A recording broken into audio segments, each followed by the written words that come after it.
Hey guys, what is up? Lefty back here again, and thanks for checking out the video. So, like the title of the video says, we're going to be talking about a gun that I bought for my wife. So let's get right into it. And real quick, before I actually show what gun it is, I mean, probably everybody already knows what it is, but before I actually show it, go ahead and leave your guesses in the comments below. I'll give you like a couple seconds. You done? Oh, you didn't do it at all? I didn't think you would. Anyway, so we're going to show it. Yep, that's right. Glock 19, Gen 3. Yeah, so obviously it's not Christmas yet. She doesn't know what it is. If she saw this video, she might know, but she doesn't watch any of my shit, so I think I'm good there. But the reason why I want to do this video, one, I think it's just kind of a fun video, and it's kind of Christmas themed, kind of fun stuff. But I think I can touch on a little bit two topics, at least in my personal opinion, that people may, you know, overlook or maybe just don't have specific whatever about. So I kind of want to dive into that anyway. So why a Gen 3 Glock 19? And real quick, just kind of feeling it. It's been a while since I've actually felt like a new Glock. You know, it does feel a little weird. I think they actually changed I'm not entirely sure, but the actual slide coating or finish, whatever you want to call it, does feel a little bit different. It feels a little bit more porcelain-y. I don't know if that's actually even a word, but it doesn't feel quite as slick, and it feels a little bit more velvety to the hand. I don't know if they actually changed it or not. It's definitely not what it is on the Glock Gen 5, so kind of interesting. But anyway, yeah, it's been a while since I've had a brand new Glock right out of the box. It's squeaky, and the mags don't actually drop free like the greatest, so that's kind of interesting. So in any case, very interesting. Trigger is actually probably, unfortunate for her, probably one of the worst. Again, it could just be because I haven't felt the Glock right out of the box, but trigger's probably one of the worst ones I've ever had. Like Glock triggers are fine once you smoothen them in, but sometimes when you get them and they're brand new, yeah, they can be a little rough. This one, a little rough. But anyway, why did I choose that gun? Well, a couple reasons. One, for me personally, I would not give a gun to my wife for her to defend herself, and that's what she's gonna be doing with this. This is gonna be her gun. She's gonna set it up the way she wants. She's gonna get super duper comfortable with it, and then she's gonna figure out how she's gonna carry it and all that fun stuff. She doesn't really know all that yet, but that's what she's gonna do. Why would I choose this? Well, for me, if I'm gonna defend myself with a handgun, this is the smallest handgun that I'm gonna do it with. I'm not gonna choose no Glock 42, Glock 43, single stack, 9mm variety of gun like a shield or whatever, just because they're hard to shoot, and they actually, personally, they suck to shoot. They're hard to be accurate with, especially at a little bit of a distance.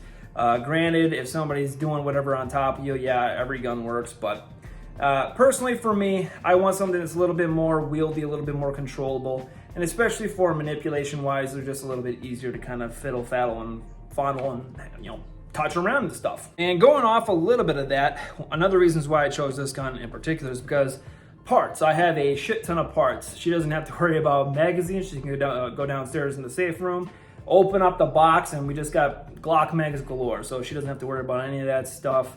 There's tons of accessory parts, and I know she's kind of the accessorizer sort of variety, but not like to like a crazy degree. But you know, if she wants to do that kind of silly shit, she's able to with that. So yeah, parts compatibility, ease of shooting, and just, I don't know, it's just a good gun. Like, especially nowadays, I bought that for $4.99. There are a couple guns out there nowadays that you can get sub 400, like a CZ variety usually, and those are great guns as well. But proven reliability of Glock, the ease and shootability of it, and just the parts availability that we have here, that's pretty much why I chose that. And also a little bit more on her, because she has shot my Glock 19, she has shot my other Glocks, she shot my Glock Gen 5 with the red dot. She shot my Gen 4s. In any case, one thing she does not, she actually likes the finger grooves on it, which, you know, personal preference, but the Gen 3 is actually pretty smooth relative in terms of the texture on it. One thing she did not like about the Gen 4, Gen 3, or excuse me, Gen 4, Gen 5 is the texture on it, the little pyramid shapes on it. Hurts her hand too much, so yeah, those are out. But yeah, that's the gun. That's a little bit of the reason why to it. But yeah, once again, I do not agree with giving her a small gun. Once again, small guns are hard to be accurate with, hard to shoot, and they suck to train with.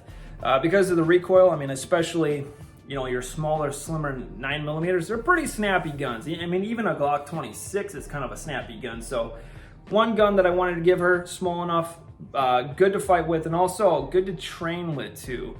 If she's not going to go to the range and practice, you know, is it really worth it?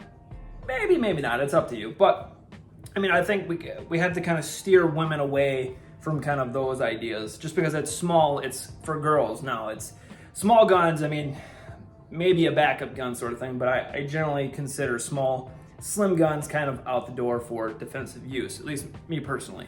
And I know they're designed for that, but I think they do kind of a piss poor job. And then, too, if you want to be completely ridiculous, is get a gun or get a revolver for a girl. Just stupid shit. So that's pretty much the why and stuff like that. And one thing before I kind of wrap up this video, I want to just do a quick little story time on my wife in general and stuff like that. So for some people that maybe know, I didn't mention this before in my previous videos a long time ago, but when I first started dating my wife, she actually was not into guns. She had guns in her house growing up, but they were like shotguns. So they were like deer rifles. It was that kind of thing. Handguns, not so much ever. And I don't think she's ever even seen or held a handgun before she met me. But when we started dating, I had to slowly get her acclimated to guns. And when we first went on a date, I didn't tell her I was carrying a gun at all. And then I broke it to her one time.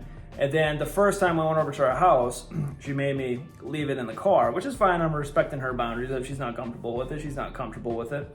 I will say, I think I only left it in the car once or twice. So after spending probably a month together, she got over that pretty fast. She didn't really like them still, but she was fine with me bringing them in the house.